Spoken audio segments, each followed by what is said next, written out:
नमस्कार मित्रों, आप सभी का हार्दिक स्वागत हमारे YouTube चैनल शिव स्वरस में है। हम धार्मिक ग्रंथों के किताबों जैसे शिव पुराण का वर्णन करते हैं, जो कि इस प्रकार है। इस शिव पुराण में हम पहले अध्याय का वर्णन करने जा रहे हैं।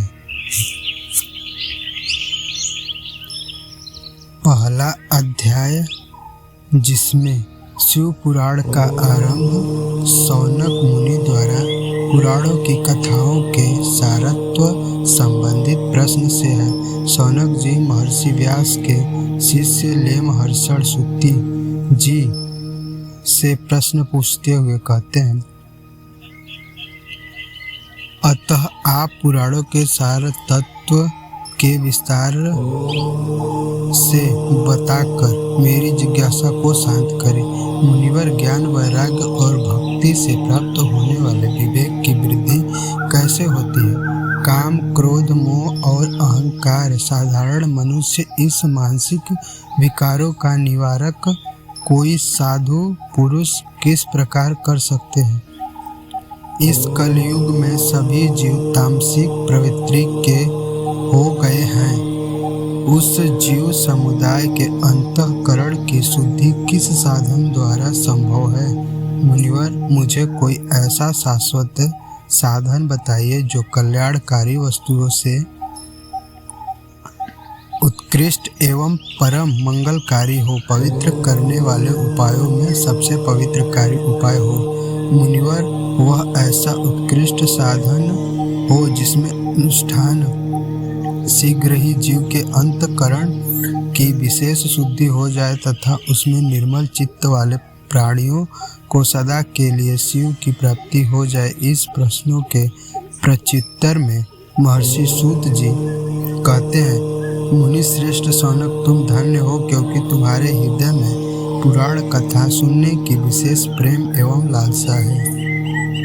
इसलिए मैं शुद्ध बुद्धि से विचार कर तुमसे परम उत्तम शास्त्र का वर्णन करता हूँ। शिव पुराण संपूर्ण शास्त्रों के सिद्धांत से संपन्न, भक्ति प्रेम को बढ़ाने वाला, शिव जी को संतुष्ट करने वाला साधन है।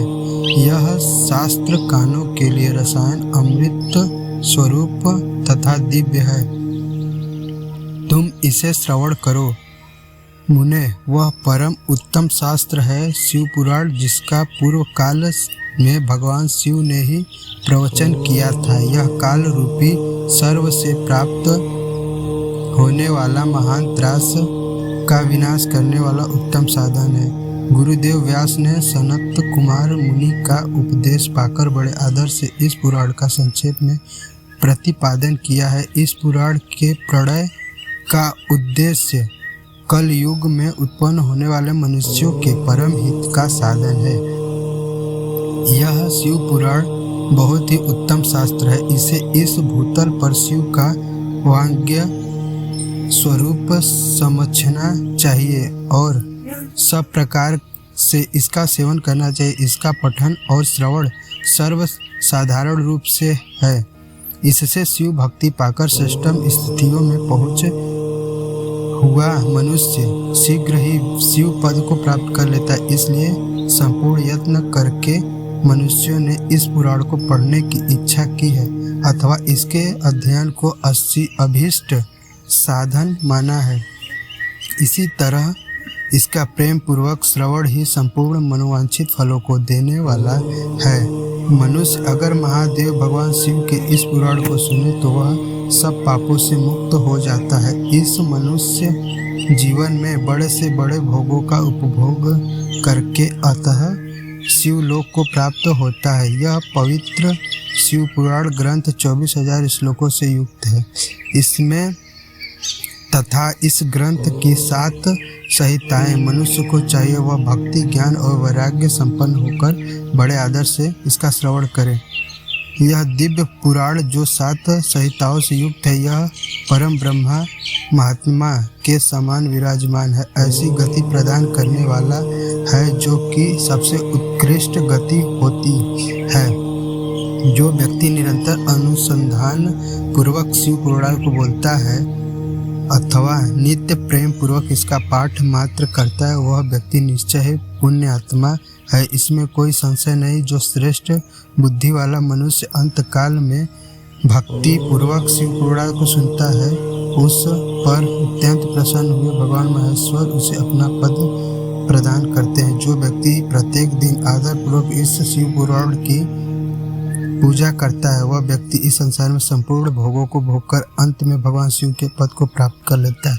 यह शिव पुराण निर्मल तथा भगवान का सर्वस्त्र है। जो इहलोक और परलोक में भी सुख चाहता है, वह आदर के साथ प्रयत्न पूर्वक इसका सेवन करे। यह निर्मल एवं उत्तम शिव पुराण धर्म, अर्थ, काम और मोक्ष रूपी 4 पुरुषार्थों को देने वाला है। इसलिए इसका सदा प्रेम पूर्वक श्रवण एवं पाठन करना चाहिए, जिसमें हमें शिव पुराण के पहले अध्याय में यह सब धार्मिक ज्ञान का अनुभूति हुआ है। अतः अब हम लोग दूसरे अध्याय को अगले वीडियो में देखेंगे और सुनेंगे और उसका आनंद लेंगे।